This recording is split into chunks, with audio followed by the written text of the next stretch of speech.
నమస్తే welcome to our channel.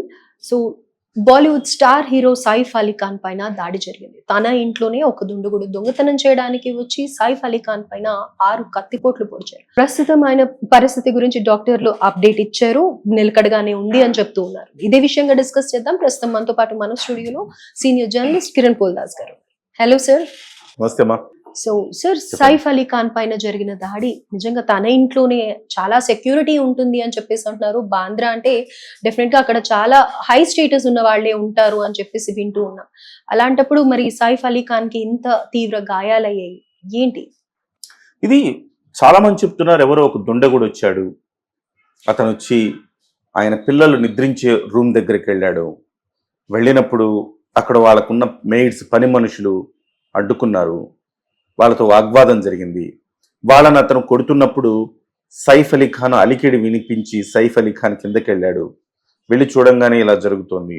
అతన్ని వారించబోయిన సైఫ్ అలీ ఖాన్కి ఎక్కడ తను దొరికిపోతాడో అన్న ఉద్దేశంతో సైఫ్ అలీ ఖాన్ని ఒక 6 చోట్ల పొడిచాడు.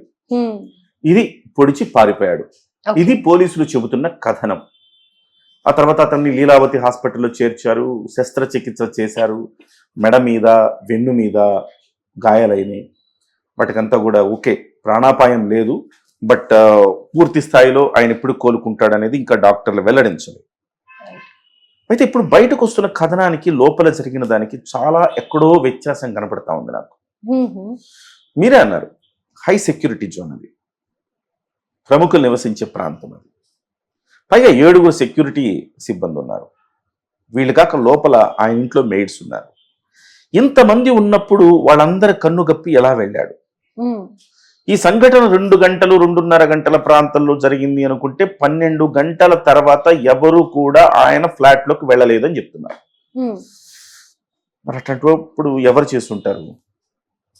ఇది చాలా కీలకమైన ప్రశ్న. పోలీసులు ఈ అంశాన్ని ఛేదించడానికి దాదాపు ఇప్పుడు మనం చర్చించుకునే సమయానికి 12 గంటలైంది సంఘటన జరిగి. పోలీసులు ఇంత సమయం తీసుకుంటారని నేను భావించను. ఇంత హై సెక్యూరిటీ జోన్లో సీసీ కెమెరాలు ఉన్నాయి, ఎవరు ఏంటని వెంటనే తెలిసే అవకాశం ఉంది.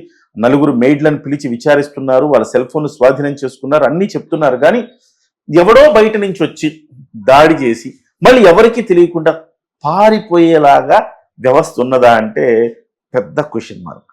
ఎగ్జాక్ట్లీ. ఏదో ఒక అందరికి అంతుబట్టని విషయం ఏదో ఉంది అక్కడ. కుటుంబ తగాదాల అని నాకున్న అనుమానం. ఓకే. కుటుంబాల మధ్య చిచ్చు, తగాదాలు, వీటి కారణం. ఆయనకి 2 భార్యలు, అమృతా సింగ్, కరీనా కపూర్. అమృతా సింగ్ విడాకులు ఇచ్చాక కరీనా కపూర్ని పెళ్లి చేసుకున్నాడు. అమృతా సింగ్కి 2 పిల్లలు, కరీనా కపూర్కి 2 పిల్లలు. సో అమృతా సింగ్ పిల్లలు ఆల్రెడీ మనకు తెలుసు, సారా అలీ ఖాన్, ఆమె హీరోయిన్ గా కూడా చేస్తా ఉంది. ఇబ్రహీం అనుకుంటా ఇంకొక అబ్బాయి. ఆ అబ్బాయి కూడా రేపు మాపో సినిమాల్లోకి వస్తాడని చెప్తున్నారు. సో ఈ క్రమంలో ఈ ఫ్యామిలీ చాలా చాలా పెద్ద ఫ్యామిలీ అండి. అతనిది మన్సూర్ అలీ ఖాన్ పటౌడి అని, వాళ్ళ నాన్నగారు పెద్ద క్రికెటరు, రాజవంశం వాళ్ళది, అంటే జమీందారీ వంశం వాళ్ళది. చాలా ఆస్తిపాస్తులు గట్టిగానే ఉన్నాయి. ఆయన ముచ్చటపడి షర్మిలా ఠాకూర్ని పెళ్లి చేసుకున్నాడు. అంత హిందూ ఆమె, ఈయన ముస్లిం. వాళ్ళిద్దరి సంతానమే సైఫ్ అలీ ఖాన్. మళ్ళీ సైఫ్ అలీ ఖాన్ 2 హిందువుల్ని చేసుకున్నాడు. ఆమె నాకు తెలిసి పంజాబీ అనుకుంటాను, ఏదేమైనా 2 చేసుకున్నాడు. ఇప్పుడు ఈ ఆస్తిపాస్తుల మధ్య ఏమన్నా గొడవ జరిగిందా అని ఒక యాంగిల్ కూడా కొంతమంది అనుమానం వ్యక్తం చేస్తారు.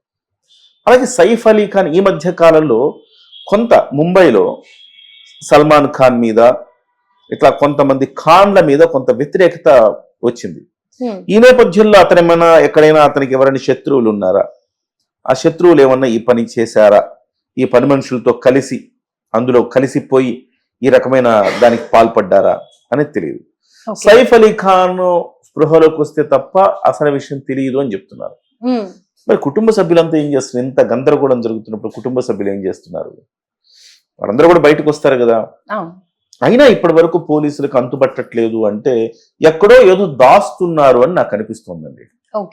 ఇది ఇంటి గొడవే తప్ప బయట గొడవ కాదు అని నాకున్న ప్రగాఢమైన విశ్వాసం.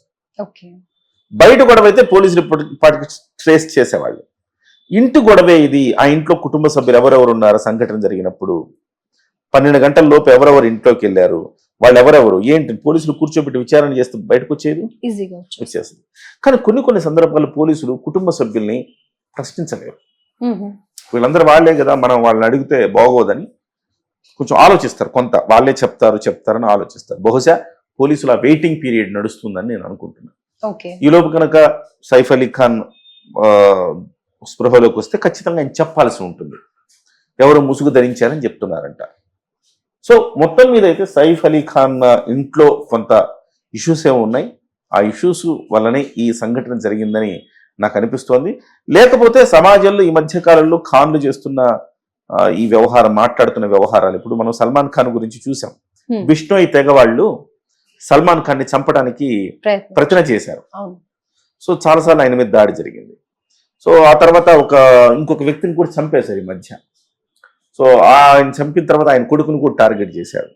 సో ఇట్లా ఈ హిందుత్వవాదులు ఎవరో కొంతమంది టార్గెట్ చేస్తున్నారు. ఒక లీడర్ అతన్ని చంపేశారు. సో ఇది రాజకీయపరమైన కక్షణ, లేకపోతే మతతత్వ కక్షణ, లేకపోతే సామాజిక కక్షణ, లేకపోతే ఇంటి గొడవ అనేది 4 రకాల అంశాలు ఇక్కడ చర్చకు వస్తున్నాయి. డెఫినెట్ గా ఇంకా రేపటికల్లా నాకు తెలిసి ఒక క్లారిటీ అయితే వచ్చే అవకాశం ఉంది. ఏదేమైనా పోలీసులకైతే నిదానంగానే చెప్పాల్సిందే. అది ఇంటి గొడవ అయినా ఏం జరిగిందని చెప్పాలి. చెబితే గొడవ కొట్టుకునే దగ్గర నుంచి పొడుచుకునే దగ్గర, చంపుకునే దగ్గరకు వచ్చిందంటే ఆలోచించాల్సిన అంశమే. పిల్లల మీదకి వస్తున్నారని కొంతమంది అంటున్నారు. పిల్లల రూమ్ దగ్గర ఏం చేస్తున్నారు వాళ్ళు? పిల్లల్ని ఏమైనా కిడ్నాప్ చేయడానికి ట్రై చేస్తున్నారా? మరి అది ఎవరు చేస్తారు పిల్లల్ని కిడ్నాప్? డెఫినెట్ గా ఆయన ఇద్దరు భార్యల మధ్య వచ్చిన వివాదమే దీనికి కారణమయ్యే అవకాశం ఉంది. బట్ ఆ విడాకులు ఇచ్చేసాడు ఆయన ఆల్రెడీ. సో ఆ రకమైన గొడవకి ఎందుకు దారితీస్తుందని తేలాల్సి ఉంది. ఏదేమైనా ఇవన్నీ కూడా అవాంఛనీయమైన సంఘటనలు, ఇలాంటివి జరగకూడదు. మహారాష్ట్ర ప్రభుత్వానికి కూడా ఇది చాలా చెడ్డ పేరు. ఇలాంటి జరిగితే ఎవరుంటారండి? సెలబ్రిటీలు అక్కడ నివసించాలంటే ఇంత సెలబ్రిటీకి గతి లేకపోతే సామాన్యమైన పరిస్థితులు, మానవుల